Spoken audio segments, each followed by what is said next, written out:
The deserted road cutting through the forests of Oak Ridge seemed even lonelier on that cold winter night in Virginia.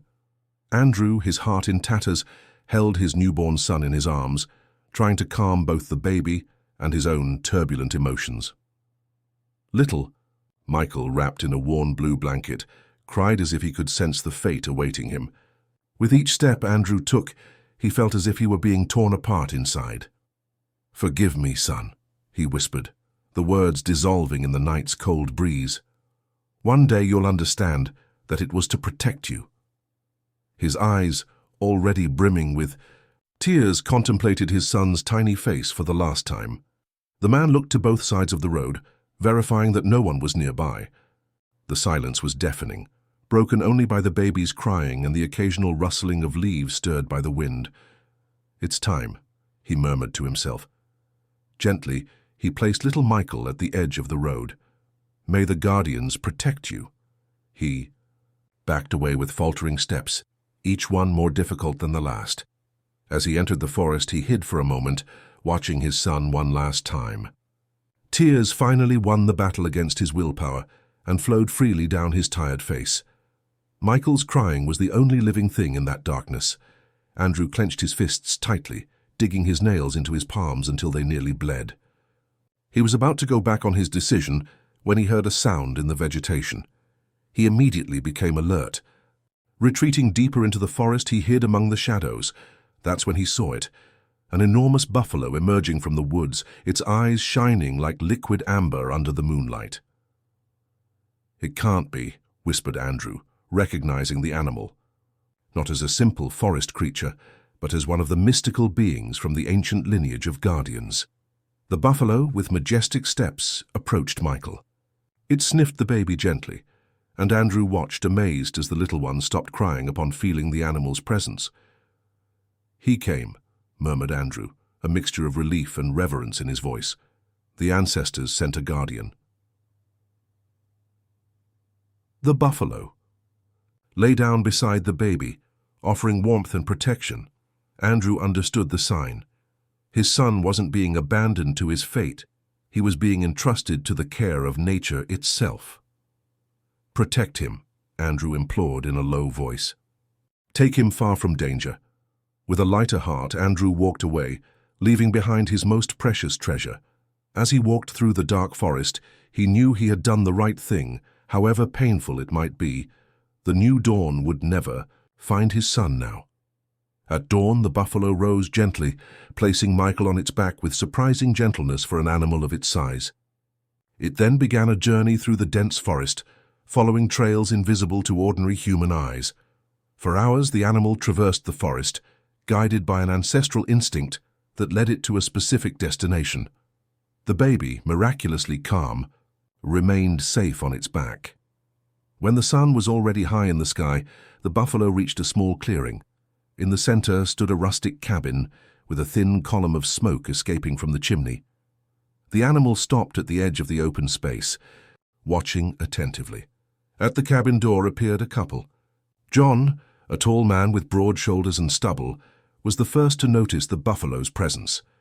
Instinctively, he positioned himself in front of his wife, Mary, a woman with delicate features and a warm gaze. "My God, John!" exclaimed Mary, pointing. "There's something on its back." The buffalo, as if understanding the cue, advanced a few steps and then, with incredible dexterity, gently placed the baby on the grass. Michael began to cry, and the sound seemed to awaken something primordial in Mary. Without hesitation, she ran to the baby, ignoring her husband's protests about the possible danger. "It's a boy, John," she exclaimed, taking Michael in her arms with a naturalness, as if she had always been destined to do this. John approached cautiously, alternating glances between the baby and the buffalo, which remained motionless, observing them. "Where did he come from?" asked John, confused. Mary shook her head, cradling the baby who was now calming in her arms. "I don't know, but he was brought to us. That means something." The buffalo, as if knowing its mission was complete, made a slight movement with its head, almost a bow, before turning and disappearing into the forest as mysteriously as it had arrived. John and Mary exchanged glances, a silent communication passing between them.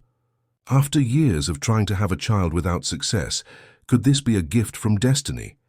"Let's call him Michael," said Mary softly, as if she already knew his name. John embraced his wife and the baby, forming a protective circle around them. "Michael," he repeated, savoring the name, "our son." In the forest, the buffalo returned to the shadows, its mission fulfilled, and Andrew, far away, felt in his heart that his son was safe, even without knowing where or with whom. If this story interested you, don't forget to subscribe to our channel and hit like. Tell us which city you're watching from. We'll continue. 8 years passed since that fateful night. The small cabin in the clearing had transformed into a cozy home, filled with the love of John and Mary, and the insatiable curiosity of young Michael. "Michael, don't go too far," Mary's voice echoed across the clearing as she watched her son run toward the edge of the forest as he did every day after finishing his chores. The boy stopped and turned, smiling. His eyes, of an intense green like the forest leaves, shone under the afternoon sun. "I'm just going to the big tree, I promise." Mary sighed, a mixture of concern and resignation on her face. Ever since Michael had learned to walk, the forest seemed to exert an inexplicable fascination over him. She exchanged a look with John, who was working in the garden near the house. "Let the boy be," said John with a tranquil smile. "He knows the limits." Michael ran to the enormous oak tree that marked the beginning of the dense forest. It was his favorite tree, with exposed roots that formed small caves where he used to hide and create imaginary worlds. Sitting among the roots, he closed his eyes and took a deep breath. There, with the forest surrounding him, he felt complete in a way he couldn't explain. It was as if the forest whispered ancient secrets that only he could hear. Michael. A soft voice seemed to call him, coming from deeper in the forest. The boy opened his eyes, alert. It wasn't the first time he had heard voices in the woods. He looked back, making sure his parents weren't watching, and took a few steps into the forest. A rustling of leaves caught his attention. Among the bushes, 2 yellow eyes were watching him. Michael felt no fear. On the contrary, he smiled upon recognizing the buffalo that occasionally appeared at the edge of the clearing, always maintaining distance from the cabin. "Hi," whispered Michael, extending his hand toward the animal. The buffalo approached slowly, allowing the boy's small fingers to touch its muzzle. Michael felt a wave of warmth course through his body, as if an invisible connection formed between him and the creature. "You always visit me," murmured the boy. "Dad says buffaloes don't live in this region, that you're special." In response, the animal snorted softly. Michael laughed, caressing the thick fur and feeling an inexplicable familiarity. Suddenly, images began to flash in his mind. A dark road, a man with a blurred face, a baby crying. The sensation was so intense that the boy staggered backward, confused. "Michael!" John's voice cut through the moment, calling him back to reality. "It's getting dark. Come have dinner." When Michael looked again, the buffalo had disappeared. Intrigued, but feeling he should obey, the boy ran back home, keeping the strange encounter and the visions he'd had to himself. In the cabin, the aroma of home-cooked food filled the air. Mary stirred a pot of stew on the wood stove, while John set the rustic wooden table. "Wash your hands first," Mary reminded him when she saw her son enter. "And then tell me what you discovered today." It was a ritual between them. Every night during dinner, Michael shared his discoveries of the day: a bird's nest, animal tracks, unknown flowers. His parents listened with genuine interest, nurturing his natural curiosity. "I saw the buffalo again," Michael recounted after sitting at the table. "He let me touch him this time." John and Mary exchanged concerned looks.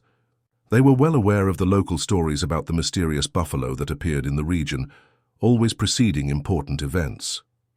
"Michael," John began in a serious tone, "you need to be careful. Not all animals in the forest are tame." "But he doesn't want to hurt me," protested the boy. "It's as if he knew me." Mary held Michael's hand affectionately. "There are many things in this world that we don't fully understand, son. The forest keeps its secrets." That night, lying in his improvised bed in the corner of the room, Michael couldn't sleep. Through the small window, he observed the full moon illuminating the clearing. His heart beat rapidly as if knowing something important was about to happen. A movement at the edge of the forest caught his attention. The buffalo was there, motionless, its eyes reflecting the moonlight like two beacons in the darkness. The vision was so surreal that for a moment Michael thought he was dreaming. Silently, he got up and approached the window. The animal was still there, watching him. And then, as if wanting to show something, it began to walk slowly along the edge of the forest. Michael felt an irresistible impulse to follow it. He quickly dressed and, taking care not to wake his parents, slipped out through the back door. The night was strangely warm for that time of year. The boy walked toward the buffalo, which stopped upon seeing him approach. "What do you want to show me?" whispered Michael. In response, the animal turned and entered the forest. Michael hesitated for only a second before following it. As they advanced among the trees, the boy realized he felt no fear. It was as if he was being guided along a path that somehow he already knew. After a few minutes, they reached a small clearing in the heart of the forest. In the center was a large, flat stone, illuminated by moonlight. The buffalo stopped beside the stone and looked fixedly at Michael. Without knowing exactly why, the boy approached and touched the cold surface of the stone. The instant his fingers made contact, the stone began to glow with a bluish light, and strange symbols appeared engraved on its surface. Michael backed away, frightened but fascinated. The symbols seemed to dance, to tell a story, and somehow inexplicably he felt that this story was his own. 7 years had passed since the discovery of the stone in the clearing. Michael, now 15, had become a tall, strong teenager with always disheveled black hair and the same penetrating green eyes that seemed to hold secrets of the forest. The stone with symbols had become his secret refuge, a place where he went when he needed to think or simply be alone. Over the years, he developed an even deeper connection with the nature around him, able to sense subtle changes in the environment, predict storms before they even formed in the sky, and establish silent communication with the animals of the region. "Michael, you're going to be late for school," Mary's voice echoed through the cabin, which had now been expanded and improved by John with his son's help. The young man quickly finished packing his notebook in his worn backpack. Reluctantly, he had agreed to attend school in the nearest town, an hour's walk from the clearing. Not that he didn't like learning, on the contrary. His thirst for knowledge was insatiable, but he felt out of place among other teenagers who seemed to live in a completely different world from his own. "I'm coming, Mom," he replied, grabbing a piece of bread that Mary had left on the table. John entered the kitchen, wiping his dirt-covered hands on a cloth.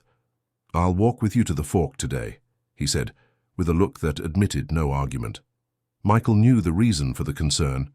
In recent months, strangers had been seen exploring the region, asking questions about the local flora, about myths and legends of the forest. On 2 occasions, Michael had spotted men in suits observing the clearing from a distance, disappearing. When they noticed they had been seen, "You don't need to worry, Dad," he tried to reassure him. "I know every inch of that path." "Even so," insisted John, picking up his machete, "I don't like these outsiders snooping around." Mary hugged Michael tightly before letting him leave. There was a concern in her eyes that the young man knew, well, the fear that one day the forest would call him so strongly that he would never return. "I'll be home before nightfall," he promised, kissing his mother's forehead. Father and son walked in silence for some time, each lost in their own thoughts. Michael sensed that John wanted to tell him something important, but seemed to be searching for the right words. "You turned 15 last week," John finally began. "You're becoming a man." Michael nodded, not knowing where the conversation would lead. "Your mother and I," continued John hesitantly, "know that you are different. The dreams you have, your connection with the forest, with the animals. It's not something common, son." Michael stopped walking, facing his father. "You think I'm strange?" No, that's not it," John hastened to clarify. "We believe you're special, and I think it's time you knew the truth." Michael's heart accelerated. Somehow he had always known there was a secret surrounding his origins. Small inconsistencies, in the stories his parents told, the way he sometimes caught them exchanging concerned looks when he mentioned his dreams or experiences in the forest. "What truth?" he asked, his voice firmer than he felt inside. John took a deep breath, looking around as if making sure they were alone on the trail. "You're not our biological son, Michael." The words fell like stones in the young man's stomach, despite deep down already suspecting this. How did I come to you?" "It was the buffalo," answered John, seeming relieved to finally reveal the truth. "That same one you always see. He brought you to us when you were just a newborn baby." Michael felt the world spin around him. Flashes of memories, or were they dreams, flooded his mind. The dark road, the man with tears in his eyes, the buffalo emerging from the shadows. "Who are my real parents?" he asked, his voice trembling. "We don't." "No," admitted John, "but we believe your father must be someone connected to the forest, perhaps a guardian." "Guardian?" repeated Michael, intrigued. John nodded. "There are ancient stories in this region about men and women who are born with a special bond with nature. People who can communicate with animals, feel the energy of the earth. They are called guardians." Michael felt a shiver run down his spine. This would explain so many things. His affinity with the forest, the vivid dreams with strange symbols, the stone that glowed at his touch. "Why are you telling me this now?" he questioned. "Because we've noticed changes," explained John. "The forest is restless, the animals are behaving strangely, and these men who have been appearing, I'm afraid they might be looking for you, son." They reached the fork where their paths would separate. John placed his hands on Michael's shoulders, looking him directly in the eyes. "I want you to know that no matter what happens, you are our son. Maybe not by blood, but by heart." Michael hugged his father tightly, fighting against the tears that threatened to fall. "Thank you for telling me the truth," he murmured. "Be careful today," John recommended, reluctant to let him go. "And remember, if you feel something is wrong, trust your instincts." With a final wave, Michael followed the trail that led to town. His mind was buzzing with the revelations. Suddenly, many pieces began to fit together. The recurring dreams, the special connection with the buffalo, the symbols on the stone that somehow seemed familiar. He was so absorbed in his thoughts that he almost didn't notice the black car parked at the bend in the road just before reaching town. Immediately, his senses were on alert. It wasn't common to see such luxurious vehicles in that remote area. He veered into the vegetation, approaching cautiously. Two men in suits were talking near the vehicle. One of them was holding what appeared to be a photo. "Are you sure it's him?" Michael heard one of them ask. "Without a doubt," replied the other. "The eyes are unmistakable. It's Andrew's son." Michael felt his blood freeze in his veins. Andrew. Could this be his biological father's name? "The boss wants him alive," continued the first man. "Find him before the next lunar cycle. If he discovers his full potential, we'll have problems." Michael backed away slowly, trying not to make noise. When he was at a safe distance, he turned and ran back to the forest. School would have to wait. He needed to find answers, and he knew exactly where to look for them, at the stone in the clearing. Michael ran through the forest as if he were part of it, jumping over exposed roots and dodging low branches with instinctive agility. His heart was racing, not only from the physical effort but from the revelation he had just heard. Andrew. Finally, he had a name, a clue about his origins. When he reached the clearing with the stone, he was breathless. The sun filtered through the tree canopies, creating patterns of light on the leaf-covered ground. The stone in the center seemed ordinary in daylight, just a large, flat rock covered with moss and lichens. But Michael knew there was much more to it than the eye could see. "I need answers," he murmured, approaching. He sat in front of the stone, crossing his legs as he had done so many times before. He closed his eyes and took a deep breath, trying to calm his turbulent mind. Slowly, he extended his hands and touched the rough surface of the rock. Nothing happened. Frustrated, he pressed his palms harder against the stone, concentrating intensely. "Please," he whispered, "show me who I am." Heat began to emanate from the stone, first subtle, then increasingly intense. When Michael opened his eyes, He saw that the rock was glowing with that familiar bluish light, and the mysterious symbols gradually appeared, as if being written by an invisible hand. This time, however, something was different. The symbols seemed to move, rearrange themselves. And to his astonishment, Michael began to understand them, as if a forgotten language were awakening in his memory. "The Guardians protect the balance," he read aloud, surprised to comprehend. "When human ambition threatens nature, the defenders of the forest emerge." The words continued to form, telling the story of an ancient lineage of men and women born with a special connection to the natural world. They were the Guardians, responsible for maintaining the balance between the advance of civilization and the preservation of nature. They weren't against progress, but they ensured that it didn't destroy what was most precious in the world.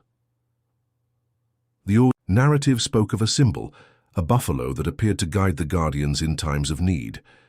And it mentioned an organization called New Dawn, a group that sought to exploit the secrets of nature for their own gain, without considering the consequences. "Andrew, the last known Guardian, disappeared after confronting the New Dawn," he continued reading, his heart racing upon recognizing his father's name. "His heir, born under the sign of the buffalo, will be the key to restoring balance."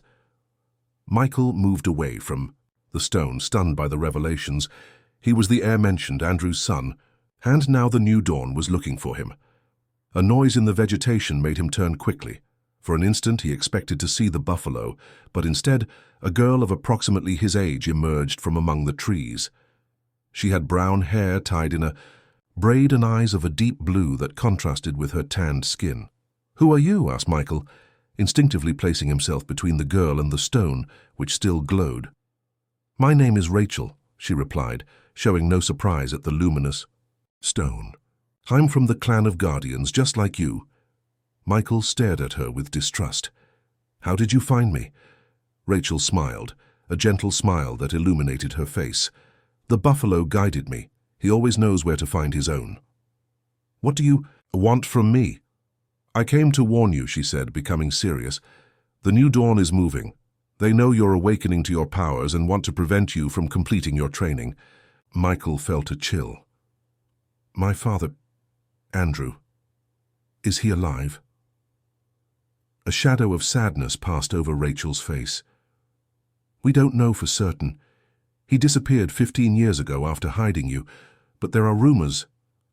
She hesitated. "What rumors?" insisted Michael. "That he was captured by the New Dawn and is being held somewhere. They want to use him, use his knowledge." Michael felt anger growing inside him. His father had sacrificed everything to protect him, and now he was possibly being held captive for years. "I need to find him," he declared. "It's dangerous," warned Rachel.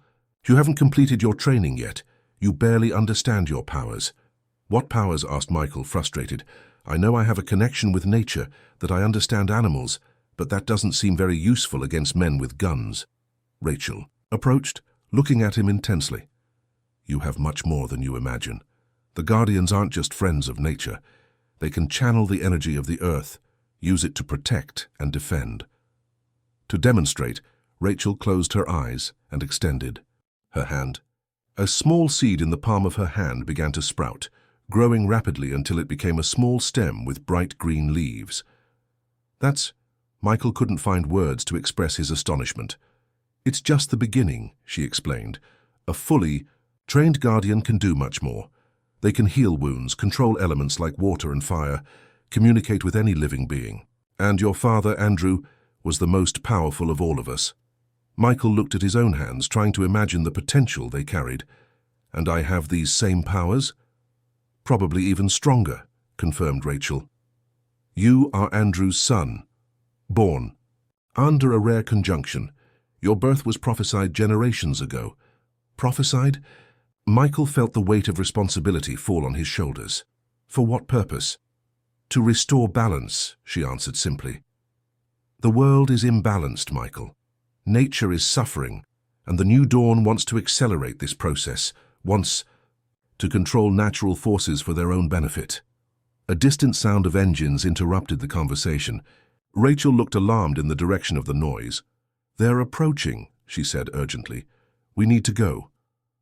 "Go where?" "I can't leave my parents," protested Michael.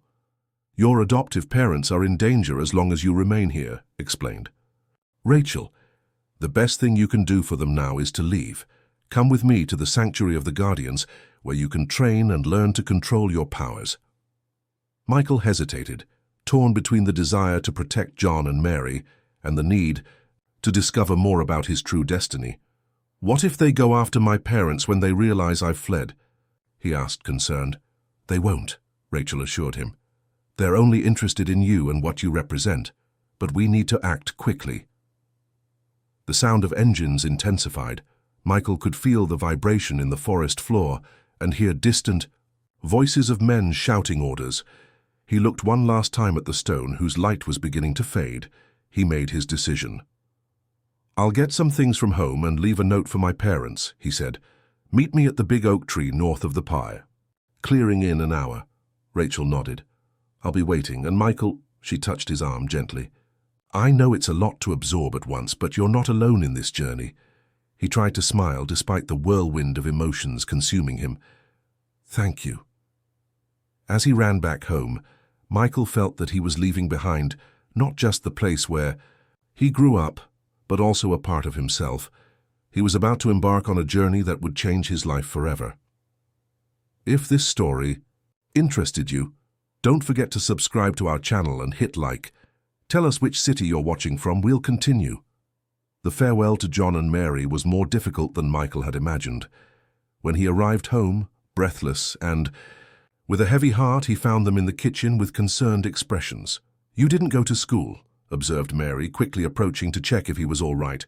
"Michael, what happened?" asked John, noticing his son's agitation. They sat at the kitchen table while Michael tried to organize his thoughts. How to explain everything he had discovered in such a short time? He decided to be direct. "I know the truth about how I came to you," he began, observing the exchange of glances between his adoptive parents. "And I know more than that. I discovered who my biological father is, and who I am."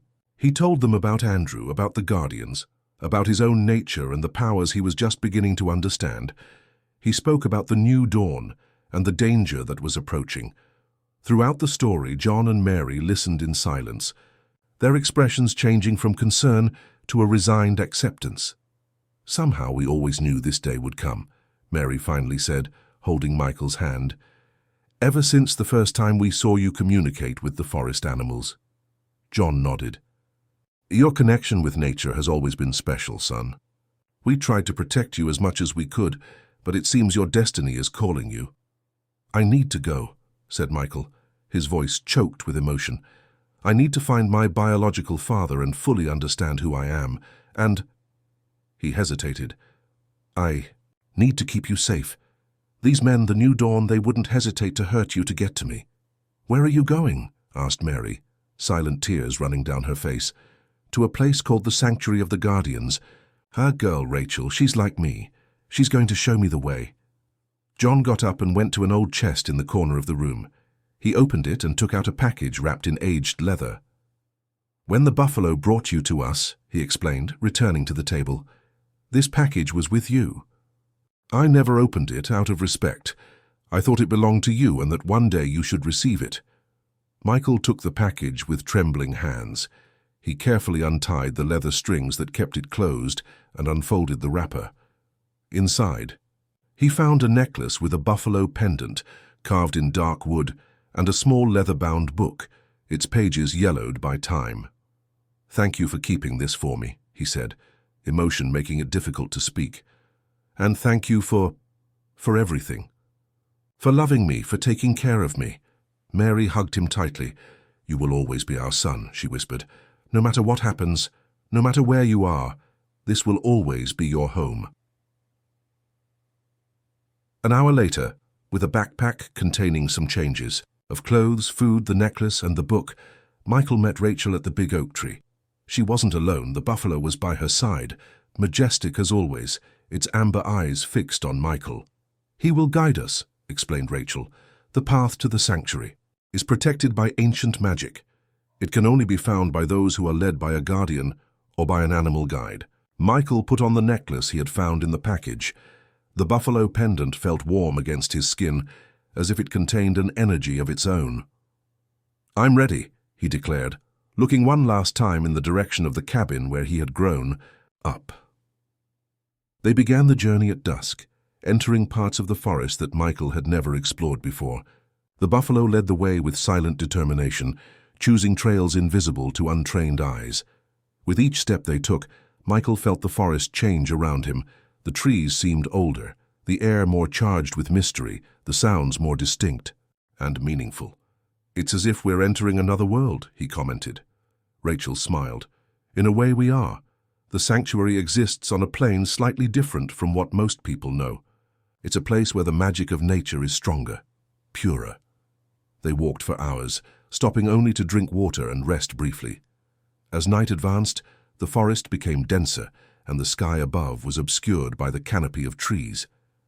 Michael realized that he would no longer know how to return, even if he wanted to. They were following a path that seemed to erase itself behind them. "How did you become a guardian?" he asked Rachel, trying to distract himself from the anxiety he was beginning to feel. "I was born into a family of guardians," she replied. "My mother, my grandparents, they all had the gift, but it's different for each of us. Some have an affinity with water, others with plants or animals. My gift is with medicinal plants and healing." "And mine?" questioned Michael. Rachel studied him for a moment before answering. "It's still too early to say for certain, but from what I've perceived, you have a strong connection with animals. And there's something more, something that hasn't fully manifested yet."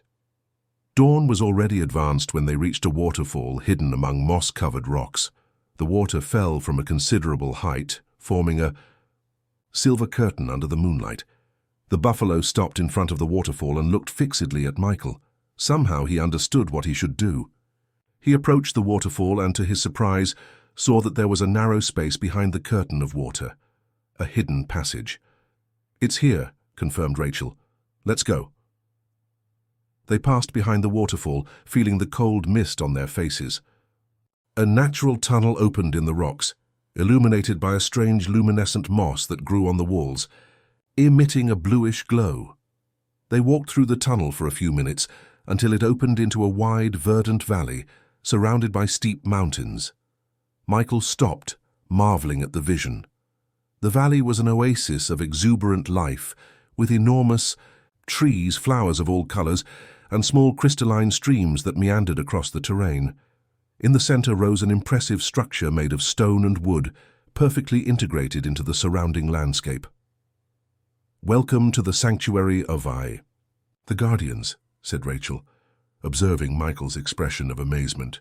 "This place has existed for centuries, protected and maintained by generations of guardians." They approached the main building, where soft lights glowed in the windows, indicating that despite the late hour, people were awake. As they approached, the large wooden door opened, and a middle-aged woman with long grey hair came out to greet them. She had penetrating green eyes, very similar to Michael's. "Claire," Rachel made a slight bow. "I found him as you predicted." The woman called Claire studied Michael intensely, her eyes filling with unshed tears. "Michael," she finally said, her voice soft but firm, "you've grown so much." Michael stared at her, confused. "You know me?" Claire nodded, a sad smile on her face. "Yes, my dear, I knew you on the day you were born." She paused significantly before continuing. "I am your father's sister, Andrew's sister. I am your aunt." Michael felt his legs weaken. A blood relative, someone directly linked to his past, was there before him. Without thinking, he stepped forward and hugged Claire, seeking a connection with the family he had never known. When they separated, Claire discreetly wiped away a tear. "Come," she invited. "There is much we need to talk about." They entered the sanctuary, passing through a large hall with a high ceiling and walls decorated with carvings of animals and symbols similar to those on the stone in the clearing. Several adults and young people were gathered there, and all stopped what they were doing to observe Michael. their gazes a mixture of curiosity and hope. "Did everyone know I would come?" asked Michael, uncomfortable with the attention. "Your return was prophesied," explained Claire. "You are the son of Andrew, the last great principal guardian, and you have arrived exactly when we need you most." "What does that mean?" Michael felt the weight of expectations on his shoulders. Claire exchanged glances with the other guardians present before answering. "It means, Michael, that the balance between the natural world and the human world is more threatened than ever. And you, with your special gift, may be our last hope of restoring it." The first rays of sunlight penetrated through the windows of the small cabin where Michael had spent the night. Sitting on his bed, he carefully leafed through the book that John had given him. The yellowed pages contained complex diagrams, texts in an ancient language that surprisingly he could understand, and detailed sketches of plants and animals with notes about their magical properties. A soft knock on the door interrupted his reading. "May I come in?" Claire's voice sounded from the other side. "Of course," replied Michael, closing the book. Claire entered carrying a tray with fresh fruits and aromatic tea. She wore simple but elegant clothes in shades of green and brown that seemed to harmonize with the natural environment around them.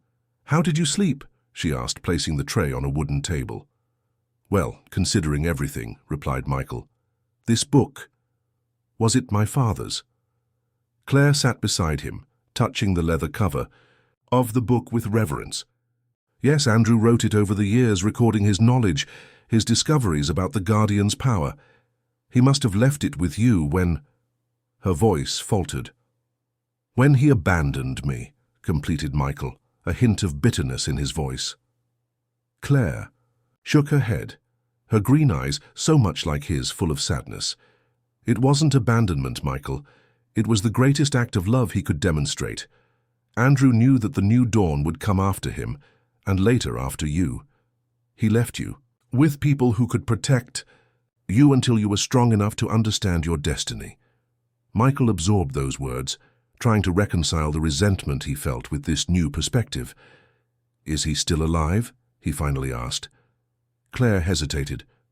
"We believe so, but he's being held prisoner by the new dawn. They want to use his powers, his knowledge about the deepest secrets of nature." "And what do they intend to do with that knowledge?" The new dawn began as a group of researchers and businessmen interested in exploring natural resources in a sustainable way, explained Claire. But over time, their ambitions grew.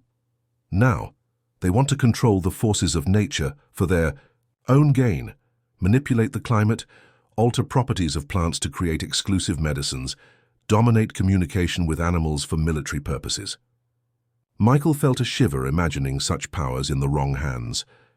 And how do they intend to do that? "Through the Guardians," replied Claire somberly, "by capturing them, studying them, and forcing them to use their gifts for the New Dawn's projects." "And your father?" She swallowed hard. "Your father is the most powerful guardian who has ever existed. He can communicate not just with specific animals, but with the very essence of the forest. He can channel the energy of the earth in ways that no other guardian can." "And me?" asked Michael. "Do I have the same powers?" Claire studied him for a moment before answering. "Potentially, yes. Perhaps even stronger. But you need to learn to control them, to fully awaken them. How do I do that?" "We begin today," said Claire, standing up. "Finish your breakfast and meet me in the training circle in an hour." An hour later, Michael headed to the center of the valley, where a circle of ancient stones formed a natural arena. Rachel was already there, along with 3 other young people who appeared to be approximately the same age, 2 boys and a girl. Claire waited in the center of the circle, accompanied by a tall, thin man with a graying beard and eyes as alert. "Has an eagles, and Michael," called Claire. "Come meet Theodore, our training master." Theodore extended his hand, greeting Michael with a firm handshake. "Finally, we meet Andrew's son," he said, his voice deep and resonant. "I hope you've inherited not only his powers, but also his determination." Michael nodded, feeling the weight of expectations. "I'll do my best." "These are your training companions," continued Theodore, pointing to the other young people. You already know, Rachel. These are Matthew, Olivia, and Tyler. All are guardians in training, each with their specific gifts. The young people greeted Michael with friendly smiles, although he could perceive a certain cautious curiosity in their gazes. They had certainly heard stories about him, the lost son of the great Andrew, the potential savior of the Guardians' Order. "We'll start with the basics," announced Theodore. "Attunement with nature." The initial training was different from anything Michael could have imagined. It didn't involve physical techniques or magical formulas, but simply sitting in silence, learning to perceive the currents of energy that flowed through the earth, the plants, the air around him. "Close your eyes," instructed Theodore. "Breathe slowly. Feel the life pulsing around you. Each plant, each insect, each drop of dew, everything is part of a great web of energy, and you, as a guardian, are a conductor of that energy." Michael followed the instructions, concentrating. At first he felt only the warm sun on his face, the smell of grass and the distant sound of the waterfall, but gradually he began to perceive something more, a subtle vibration, like almost inaudible music, that seemed to emanate from everything around him. "I'm feeling something," he murmured, surprised. "Good," approved Theodore. "Now try to connect with that energy. Don't try to control it yet, just recognize it. Let it flow through you." Michael concentrated more deeply. The sensation intensified, transforming into a warm current that seemed to flow through his body. It was as if each cell was awakening, remembering a dormant power. Suddenly a bluish glow began to emanate from his hands. Michael opened his eyes, startled, and saw that his palms were emitting the same light he had seen on the stone in the clearing. "What's happening?" he asked, alarmed. Theodore and Claire exchanged surprised looks. "It's extraordinary," said Claire. "Normally it takes weeks, even months, for a beginning guardian to manifest visible energy." Rachel and the other young people watched in amazement. Michael noticed that their expressions had changed from cautious curiosity to genuine respect. "Focus on the energy," instructed Theodore. "Try to direct it. Imagine it as water flowing through a channel that you can shape." Michael closed his eyes again, visualizing the energy as a river of blue light that he could conduct through his body. When he opened his eyes, he saw that the glow had intensified and seemed to be responding to his thoughts, moving between his hands like a liquid current of light. "Amazing," murmured Matthew, one of the other apprentices. "He really is Andrew's son." The rest of the day was dedicated to similar exercises. With Michael learning to control the energy he could now consciously manifest. Theodore explained that this was just the foundation. A guardian's pure energy could be molded in countless ways, depending on each one's natural affinity.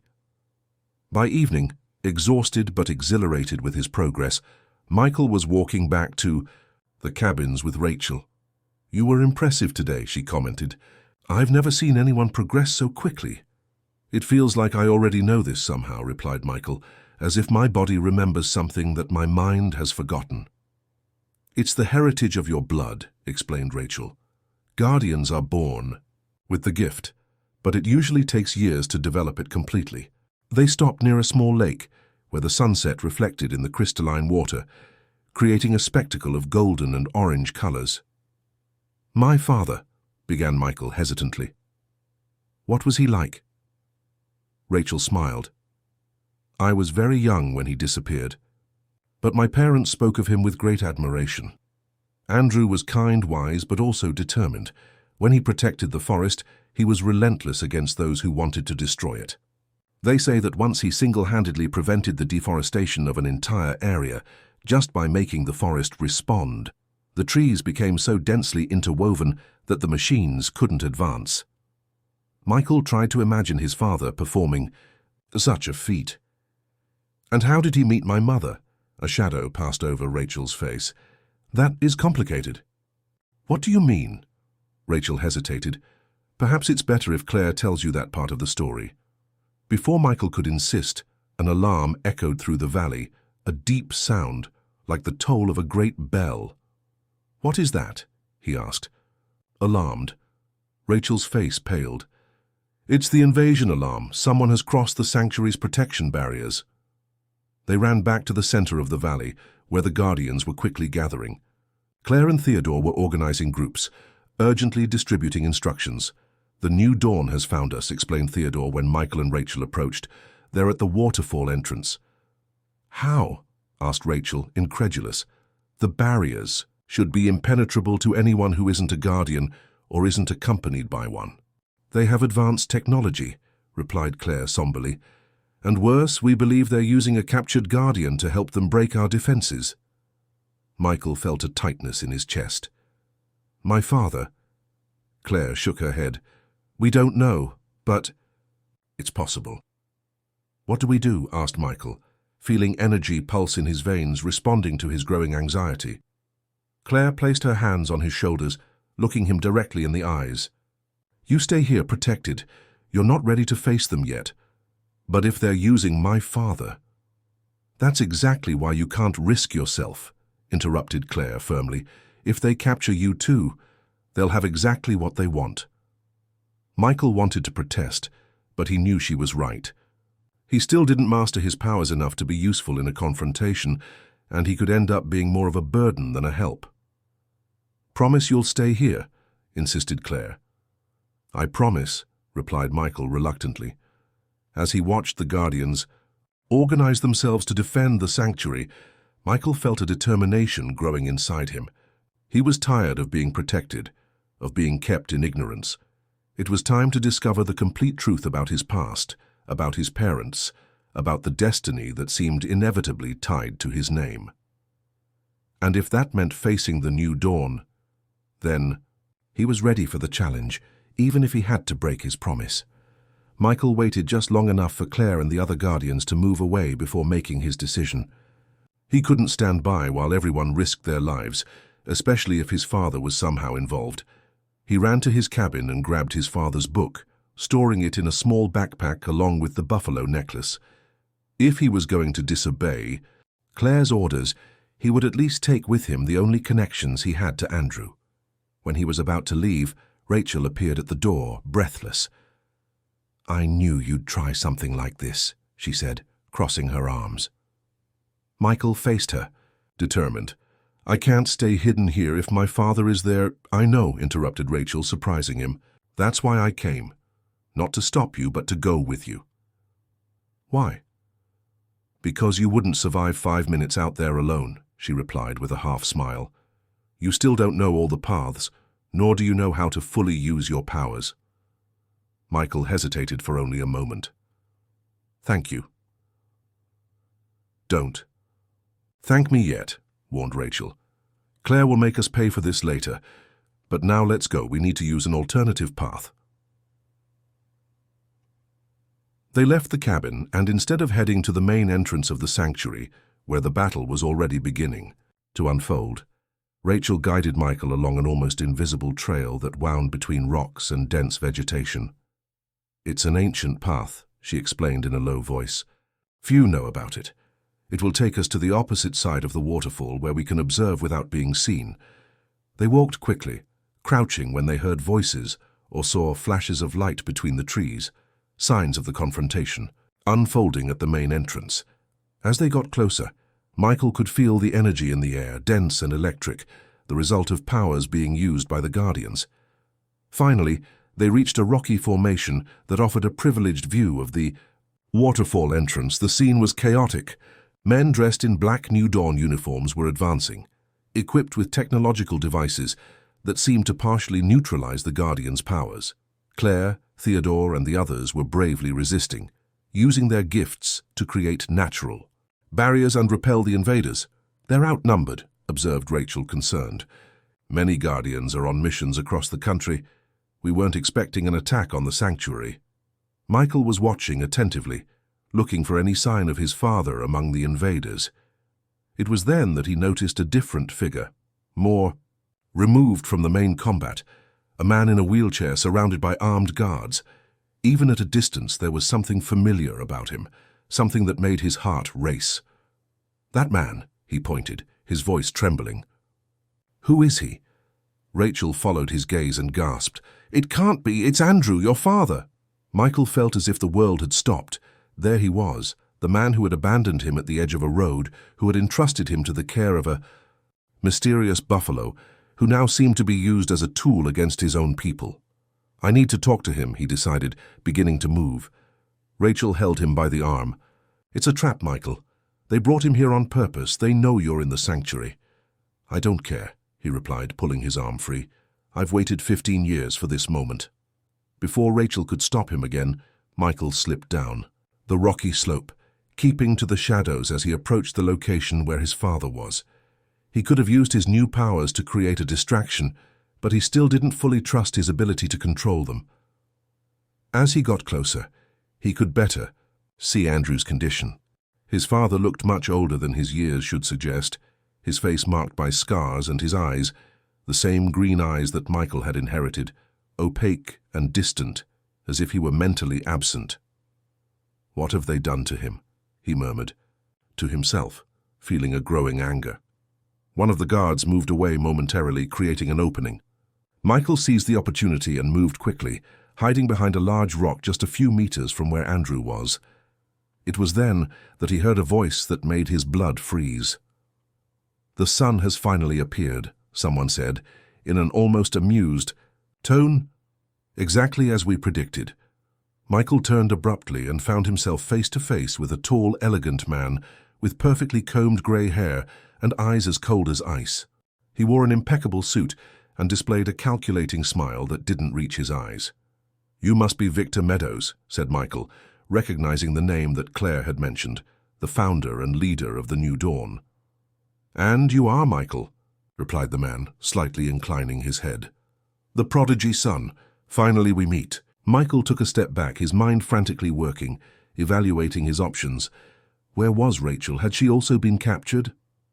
What did you do to my father? He asked, trying to buy time while his eyes searched for an escape route. Victor approached, Andrew placing a hand on his shoulder with false affection. Andrew has been our guest for the past 15 years, a reluctant guest, I must admit, but invaluable to our research. Michael observed his father, looking for any sign of recognition, any indication that the broken man before him was still mentally present. For a brief moment Andrew's eyes met his, and something seemed to awaken in them, a spark of consciousness, of recognition. He won't help you, continued Victor. We tried for years to make him cooperate voluntarily, but Andrew was always stubborn. Eventually we had to resort to less conventional methods. You tortured him, accused Michael, feeling anger grow inside him along with the power that began to pulse in his veins. I prefer to call it intensive persuasion, corrected Victor with an icy smile. But even so, he resisted impressively. We only managed to extract fragments of his knowledge, never the complete picture. Victor looked directly at Michael. That's why you are so important to us. The son, the heir of the greatest guardian who ever existed. With proper training, you can become even more powerful than your father. I will never help you, declared Michael, clenching his fists. Everyone says that at the beginning, replied Victor unconcernedly. Your father said the same. A sudden movement caught Michael's attention. In the distance, among the trees, he saw Rachel approaching stealthily with Claire and some other guardians. They had noticed his absence and had come to his rescue. He needed to distract Victor, buy time. Why are you doing this? He asked. What do you gain by destroying the balance of nature? Victor laughed, a sound without joy. Destroy? No, my young man. We're trying to improve it. Nature is magnificent, but inefficient. Imagine a world where we can control the climate, to end droughts and floods, where we can communicate with animals to predict natural disasters, where plants can produce specific medicines for every disease known to humanity. His eyes shone with a disturbing fanaticism. That's what the New Dawn seeks, a world where humanity and nature finally reach their maximum potential under our guidance. Controlled by you, corrected Michael. Nature isn't a tool to be manipulated. It's a delicate balance, a living system. Typical words of a guardian, scoffed Victor. So idealistic, so limited in your vision. You have the power to change the world, and you choose to hide in sanctuaries protecting trees and little rabbits. As he spoke, Victor didn't notice that Andrew had moved slightly in his wheelchair. His eyes, previously opaque, now focused intensely on Michael, as if trying to communicate something without words. It was then that Michael felt it, a slight vibration in the buffalo pendant he carried. Instinctively, he touched the necklace hidden under his shirt and felt it warm against his skin. "Enough talk," declared Victor, gesturing to the guards. "Take him." At the exact moment the men advanced, a powerful roar echoed through the forest. The great buffalo that had guided Michael throughout his life emerged from among the trees, charging against Victor's guards. Taking advantage of the confusion, Rachel and the other guardians attacked, using their powers to create chaos among the ranks of the New Dawn. Claire lunged toward Michael, creating a barrier of thorns between him and Victor. "Michael!" she shouted, "get out of here!" But Michael couldn't leave, not without his father. Taking advantage of the distraction, he ran to Andrew and knelt before him. "Father," he called, holding the weakened man's hands. "It's me, Michael." For an instant, nothing happened. Then slowly, Andrew's hands squeezed his eyes focused with clarity, and a single tear ran down his scarred face. "Michael," he whispered, his voice hoarse from disuse, "you've grown so much." "I'm going to get you out of here," promised Michael, beginning to push the wheelchair. Victor, recovering from the surprise attack, shouted orders to his men. "Get them both. Don't let them escape." Michael felt a power grow inside him like never before. Not just anger or fear, but a fierce determination to protect his father, his friends, the sanctuary. The buffalo pendant on his chest now glowed intensely, visible through the fabric of his shirt. In an instinctive gesture, he extended his hand before him. The blue energy that previously had only glowed in his palms now exploded in a wave of pure power, creating a barrier between them and Victor's men. The force was so intense that it threw several guards to the ground and made Victor himself stagger backward. "Impossible," murmured Victor, a mixture of shock and covetousness in his eyes. "He hasn't even been trained yet." Claire seized the moment to reach Michael and Andrew. "We need to go now," she urged, helping to push the wheelchair. They retreated toward the forest, with Rachel and the other guardians providing cover. The buffalo remained close, like an ancestral protector fulfilling its sacred duty. As they moved away, Michael looked one last time at Victor, who was observing their escape with an expression of controlled fury. "This isn't over," shouted Victor. "You can't hide forever. The world is changing, and the Guardians will need to change with it or disappear." Michael felt a chill as he realized the truth in those words. This confrontation was just the beginning of something much bigger, a battle for the future of the relationship between humanity and nature. When they finally reached the safety of the sanctuary, Michael looked at his father, now asleep from exhaustion in the wheelchair. The emotion of the reunion after so many years and trials had been too much for his weakened body. "Will he be all right?" he asked Claire. She examined Andrew with worried but experienced eyes. "Physically, he'll recover with time.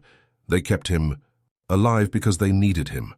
But mentally," she hesitated, "only time will tell how much of the man we knew still remains." Michael felt the weight of responsibility fall on his shoulders. His father, the great guardian, was temporarily defeated. The New Dawn continued to threaten not just the sanctuary, but the entire natural balance that the Guardians had sworn to protect. And somehow, he, Michael, a young man who had barely begun to understand his own powers, had become everyone's new hope. "What do we do now?" he asked Claire. The look she gave him was laden with concern, but also with renewed respect. "You demonstrated today a power that would normally take years to manifest. It's time to accelerate your training, Michael. The next time we face the New Dawn, you'll need to be ready." Michael looked at his hands, still feeling the energy pulsing under his skin. Something had changed inside him today, an awakening, an acceptance of who he really was and the role he would need to play. "I'm ready to begin," he declared. 3 months passed since the confrontation with the New Dawn.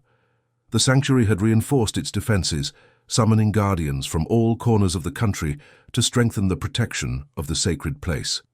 Meanwhile, Michael dedicated himself intensely to his training.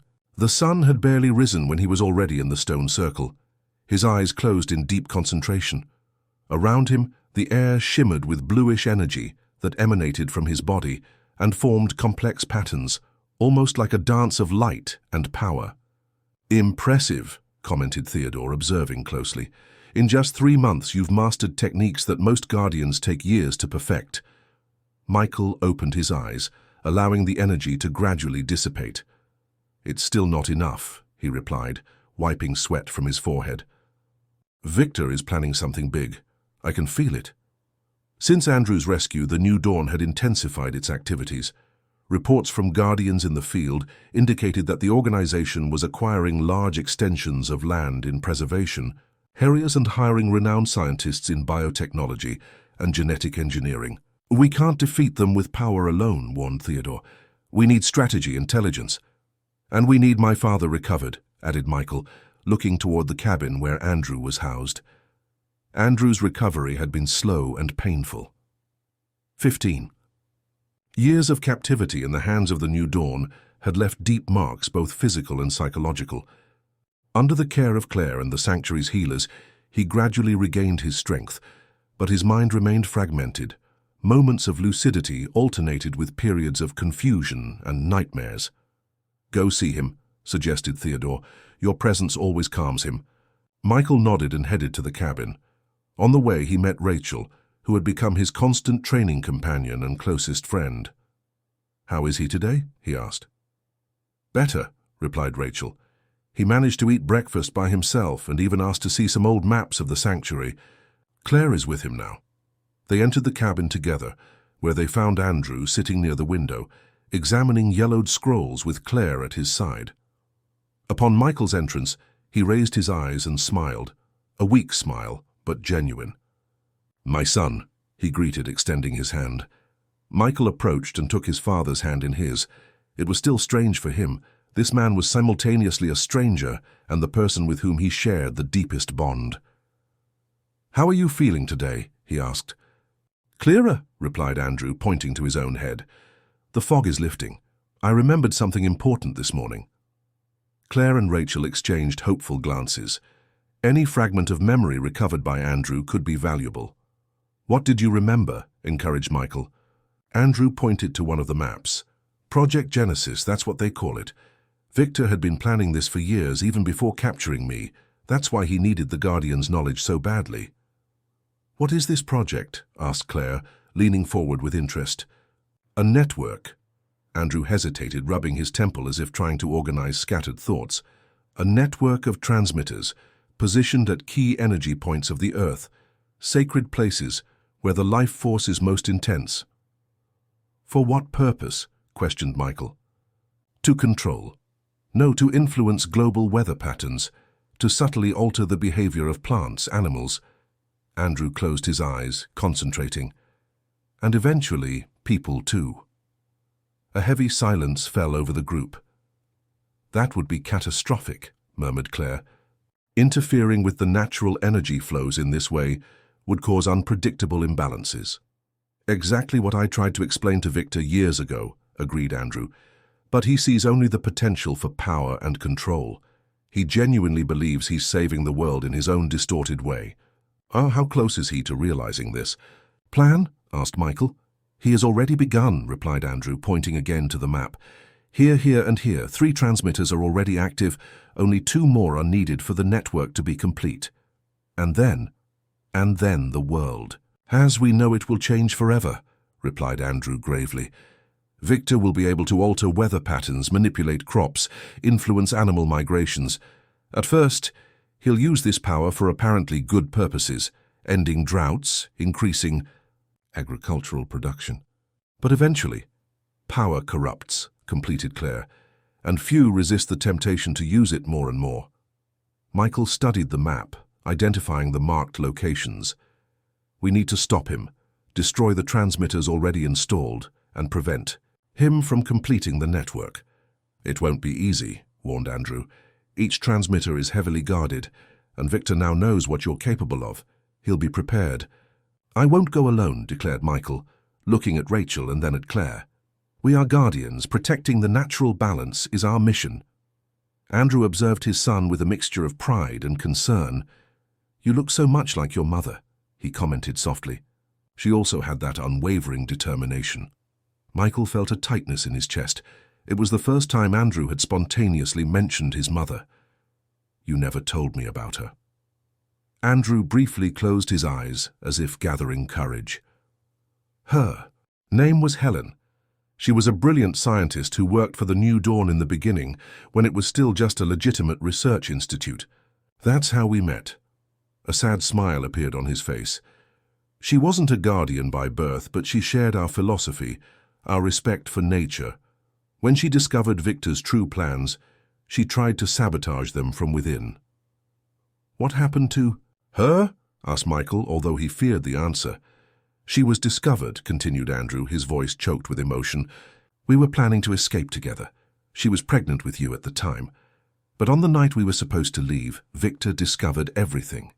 He paused, struggling with the painful memory. Helen managed to warn me in time. She sacrificed herself so we could escape. Michael felt stunned by the revelation. All this time he had believed he had been abandoned, when in reality he was the fruit of a love so powerful that his parents had sacrificed everything to protect. He makes, does Victor know that you're her son too? Asked Claire. Andrew nodded. That's why he wants you so much. Helen was special. She possessed an extraordinary scientific intuition combined with an almost supernatural sensitivity to nature, the perfect combination to create. He hesitated. To create what, Father? Insisted Michael. The last guardian, completed Andrew. The one who could unite science and nature, ancient and modern knowledge. The guardian who would complete the circle. A solemn silence filled the cabin as Michael absorbed the weight of this revelation. It's a lot to carry on your shoulders, Rachel finally said, placing her hand on Michael's arm. It's not about carrying it alone, he replied, finding a new determination. It's about joining forces, as my parents did. Science and nature, tradition and innovation. Perhaps that's the true lesson here. Andrew smiled, a glimmer of hope in his eyes. You already understand better than I did at your age. So, what's the plan? Asked Rachel. Michael looked again at the map, analyzing the marked locations. We can't simply destroy the New Dawn's technology. That would make us as extremist as they are. We need to show that there is a middle path, where science and nature coexist in balance. How? Questioned Claire.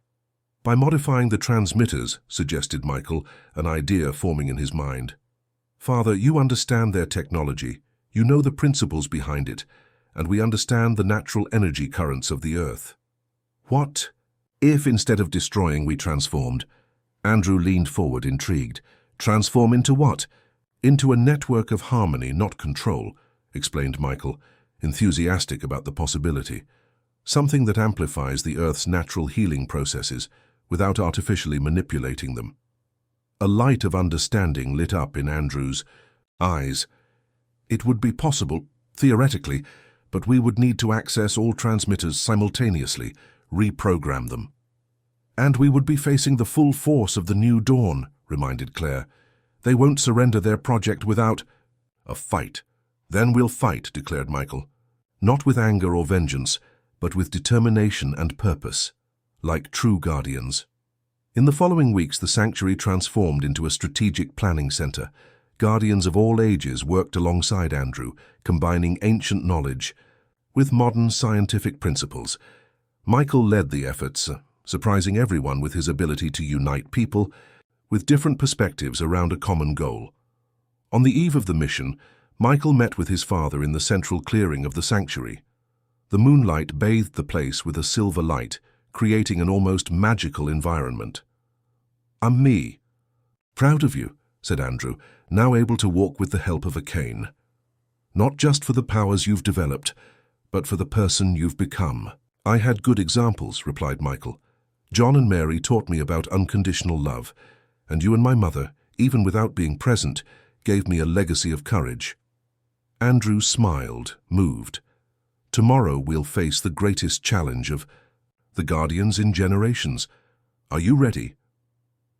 Michael looked at the starry sky, feeling the weight of responsibility, but also the strength of the support that surrounded him. His father, Rachel, Claire, all the guardians, and somehow his mother's spirit too. "I'm ready," he replied with the certainty of someone who has finally found his true purpose.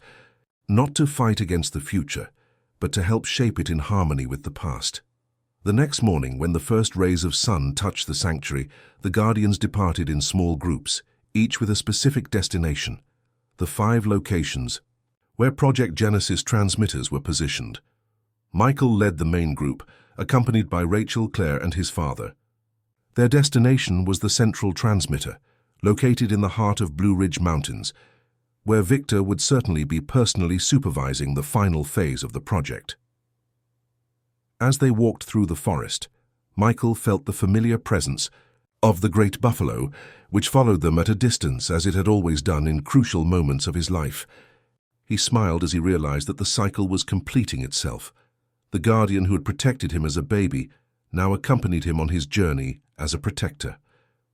"Whatever the outcome today," he said to Rachel, who walked beside him, "one thing is certain, we are not alone in this fight." The young woman smiled, intertwining her fingers with his. "We never were." That's the true strength of the Guardians, the connection not just among ourselves but with everything that lives. Michael nodded, feeling finally complete, finally at peace with his destiny. The boy abandoned at the roadside had become the man who could unite worlds, build bridges between past and future, between science and nature. He was Michael, son, guardian, heir of 2 traditions and architect of a new balance that was about to be born. As the group advanced toward the final confrontation, the sun illuminated their path like a promise that, even in the darkest hours, light always finds a way to prevail. If this story interested you, don't forget to subscribe to our channel and hit like. Tell us which city you're watching.